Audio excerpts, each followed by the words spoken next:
जो कैसर का है वो कैसर को दिया जाए और जो परमेश्वर का है वो परमेश्वर को दिया जाए।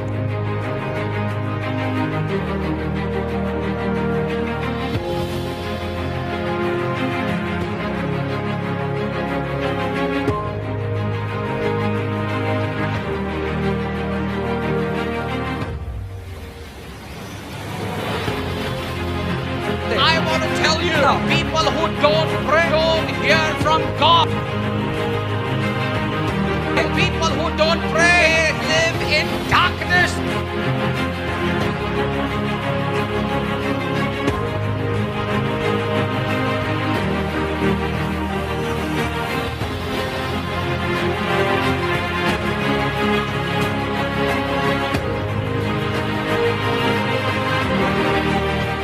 Praise the Lord. फिर एक बार प्रभु यीशु मसीह के मधुर मीठे नाम से मैं पास्टर मनोज शाहू आपका स्वागत अभिनंदन करता हूं।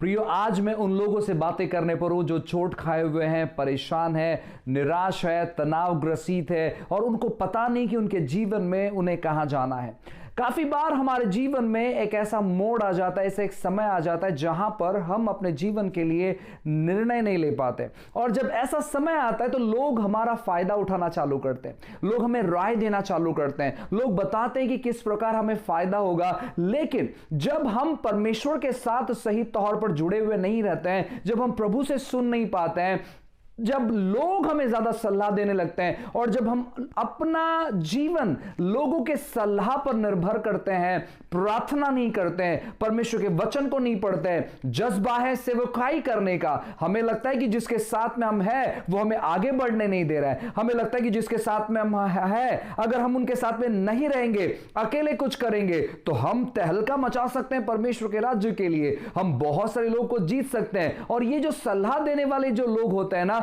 वो हमेशा हमें अलग करना चाहते हैं परमेश्वर के राज्य से, और वो लोग जो हमारे बारे में अच्छा सोचते हैं उन लोगों से, ताकि वो उनका फायदा उठा पाए। प्रियो, अगर आप अपने जीवन में किसी भी प्रकार का अगर निर्णय लेते हैं, याद रखिएगा आपको क्या करना है, आपको परमेश्वर से प्रार्थना करना है। कोई भी निर्णय लेने से पहले, जो निर्णय मुख्य निर्णय होता है, कभी भी किसी दूसरे व्यक्ति के बातों को सुनकर जल्दबाजी में किसी प्रकार का निर्णय नहीं ले। याद रखें, जब आप किसी व्यक्ति से मुलाकात किए थे तो आपका जीवन किस प्रकार का था, आप किस प्रकार जीवन शैली बिता रहे थे, आपकी स्थिति कैसी थी, आपकी परिस्थिति कैसी थी, आपके हालात कैसे थे, कितने लोग आपको जानते थे, आपका व्यक्तिगत कंडीशन कैसा था। लेकिन जब आप किसी व्यक्ति से मिले और किसी व्यक्ति के साथ सेवकाई कर रहे हैं, किसी व्यक्ति के साथ खड़े हुए हैं, किसी व्यक्ति को सहयोग कर रहे हैं, और अचानक जब आप उस व्यक्ति को छोड़ने के बारे में सोचते हैं, तो मैं आपसे कहना चाहता हूं ना, आप बहुत बड़े आशीषों को अपने जीवन से गवा देते हैं। बाइबल में लिखा गया अब्राहम के बारे में, परमेश्वर ने अब्राहम को बुलाया अपने एक नए राष्ट्र को बनाने के लिए, एक नई पीढ़ी को तैयार करने के लिए। बाइबल कहता है कि अब्राहम का जो भतीजा लूत था, उसने क्या किया, उसने उसके उनके साथ में जो रहता था, उनको समझता था, वो जानता था कि परमेश्वर का अनुग्रह का हाथ अब्राहम पर है, और उसने क्या किया, जब अब्राहम अपने पिता के घर से बाहर निकला परमेश्वर के उद्देश्य को पूरा करने के लिए, लूत उसके साथ में बाहर निकला, उसको मदद करने के लिए, सहयोग करने के लिए। ऐसा लिखा गया वचन में, जब आप पढ़ोगे उत्पत्ति की किताब में, ऐसा लिखा गया है कि अब्राहम के दास दासियों में और लूत के दास दासियों में थोड़ा अनबन होने लगा, थोड़ी परेशानी होने लगी। जो लूत के जो दास दासी थे, अब्राहम के जो दास दासी थे, वो एक दूसरे को शायद पसंद नहीं करते होंगे, और ऐसे सारे कंप्लेन लेकर वो लूत के पास आते हैं और लूत को काफी सारी गलत फहमी से वो भर देते हैं। अब्राहम को जब ये पता चलता है, अब्राहम कहता, देख भाई, हमारे बीच में ना किसी प्रकार का झगड़ा नहीं होना चाहिए, किसी प्रकार का वाद विवाद नहीं होना चाहिए। मैं चाहता हूं कि आपको जो दिशा दिखता है उस दिशा में जाओ, और आप जिस दिशा में जाओगे उसके विपरीत दिशा में मैं जाऊंगा।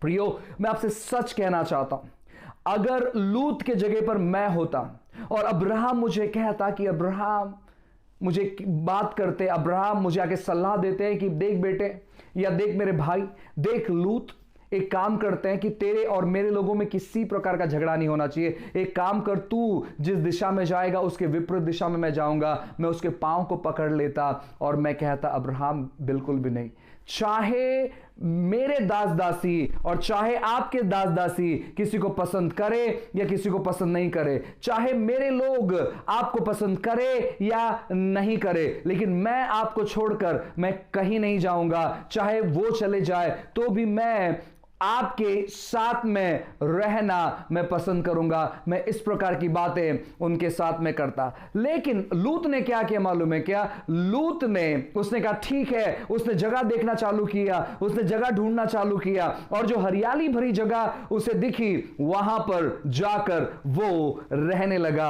और अब्राहम ने क्या किया? उसके विपरीत दिशा में कोई हरियाली नहीं थी, केवल रेगिस्तान था और उसने रेगिस्तान को चुना वहां पर जाकर रहने के लिए। मैं आपसे कहना चाहता हूं, परमेश्वर के आशीष का हाथ जिस व्यक्ति पर है, अगर वो रेगिस्तान में भी जाकर रहेगा तभी भी वो वहां पर फलवंत होगा, वो आशीषित होगा, क्योंकि परमेश्वर का आशीष का हाथ उसके जिंदगी पर है। और बाइबल कहता है कि लूत हरियाली भरे जगह पर गया, लेकिन जो हरियाली भरे जगह अपनी आंखों से दिखाई दे रहा था वो फ्रूटफुल नहीं था, वो निष्फल हो गया वहां पर, क्योंकि जब वो वहां से बाहर निकला उसके पास कोई अच्छी वस्तु नहीं थी। लेकिन अब्राहम जो है वो राष्ट्र का पिता कहलाया गया। प्रियो, आज जिसके साथ में आप संगति करते हैं, बहुत सावधान पूर्वक जो है ना आपको निर्णय लेना है उससे अलग होने के लिए। जो व्यक्ति परमेश्वर ने आपको दिया है उस व्यक्ति से जुड़े रहो। जो व्यक्ति परमेश्वर ने आपके ऊपर रखा है उसके हमेशा अधीन रहो, क्योंकि जब आप अलग होगे,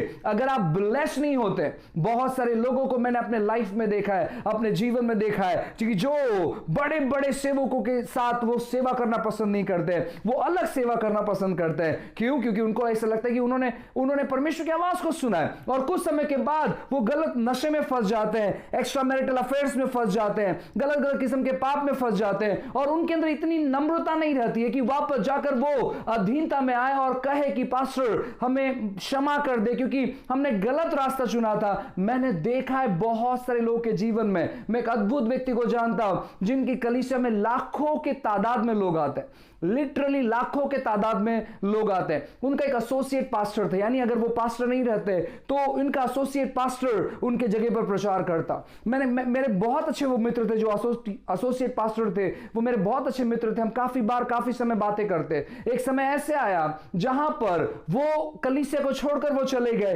कुछ छोटे कारण की वजह से। मैंने उनसे बात करने की कोशिश की, लेकिन उन्होंने बात नहीं की, और आज वो किसी प्रकार के सेवा में नहीं है, वो सेवा बंद कर कहीं काम कर रहे हैं, नौकरी कर रहे हैं। ऐसे बहुत सारे लोग हैं प्रियो, ऐसे बहुत सारे लोग हैं जो आपको भटकाने की कोशिश करेंगे, जो आपकी आशीष को चुराने की कोशिश करेंगे। ऐसे आत्माओं को परखो, सभी आत्माओं पर प्रतीति ना करो, लेकिन हर एक आत्माओं को परखो जो आपको सलाह दे रहे हैं, हर एक आत्माओं को परखो जो आपसे वार्तालाप करते हैं, हर एक आत्माओं को परखो जो आपके जीवन में आते हैं। अगर गलत आत्माएं, गलत सलाह अगर आपके जीवन में आए तो आपका जीवन जो है ना, जो आशीष भरा जीवन था, वो कब आशीष खाली हो जाएगा आपको पता भी नहीं चलेगा। इसलिए बहुत सावधान पूर्वक निर्णय लो। भावनाओं से भरकर निर्णय मत लो, लेकिन प्रार्थना पूर्वक निर्णय लो। जब आप प्रार्थना पूर्वक निर्णय लेंगे, परमेश्वर आपके जीवन को आशीषित करेगा। किसी दूसरों की चीजों को देखकर लालच मत करो कि यह व्यक्ति कर रहा है, अगर मैं भी वो चीज करूंगा तो शायद इसके जैसे मैं बन जाऊंगा। बाइबल कहता है कि फिरौन ने मूसा की ओर देखा और कहा कि मूसा अगर लाखों लोगों को समंदर पार लेकर जा सकता है तो मैं अपने रथों में हूं, मैं अपने घोड़ों पर हूं, मैं अपने योद्धाओं के साथ में हूं, तो मैं भी समंदर पार कर लूंगा। मूसा तो समंदर पार हो गया, इजराइल के लोग तो समंदर पार हो गए, लेकिन फिरौन राजा समंदर पार नहीं कर सका। उसके पूरे सैनिक जो है उस लाल समंदर में डूब गए। जो दूसरे कर रहे हैं वही करने का आप कोशिश मत करें, अगर प्रभु नहीं कहते हैं तो। प्रभु कहते हैं तो बात अलग है, लेकिन अगर परमेश्वर ने आपसे बात नहीं की, अधीनता में रहो, क्योंकि वहीं पर आशीष बहता है। एक आखिरी चीज कहूंगा और फिर हम प्रार्थना करेंगे। एक दिन ऐसा हुआ, मेरे घर में किसी ने तो एक सिंगल लव बर्ड संभालने के लिए दिया। वो गांव गए थे और उन्होंने कहा कि क्या आप हमारे लव बर्ड को संभाल सकते हैं। वो बहुत ही प्यारा और बहुत ही सुंदर था और बहुत स्मार्ट था।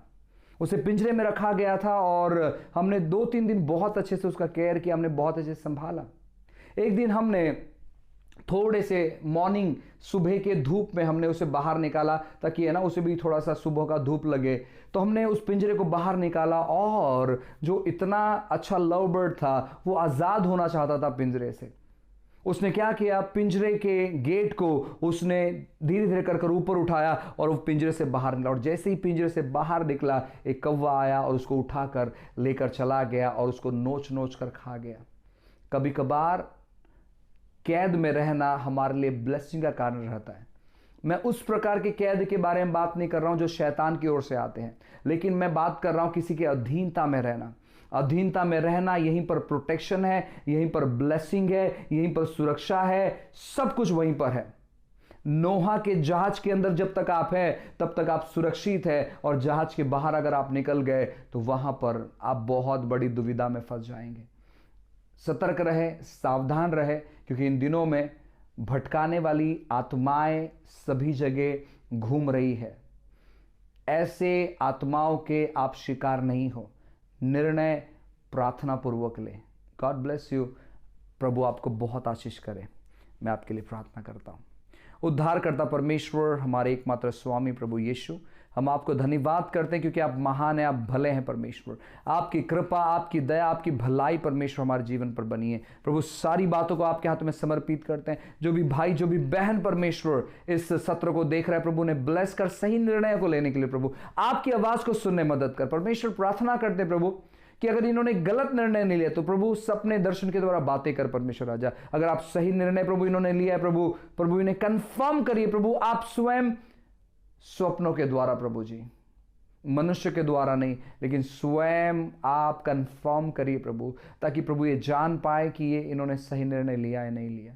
प्रभु जी आपने अनुग्रह किया, धन्यवाद देते हैं यीशु के नाम से।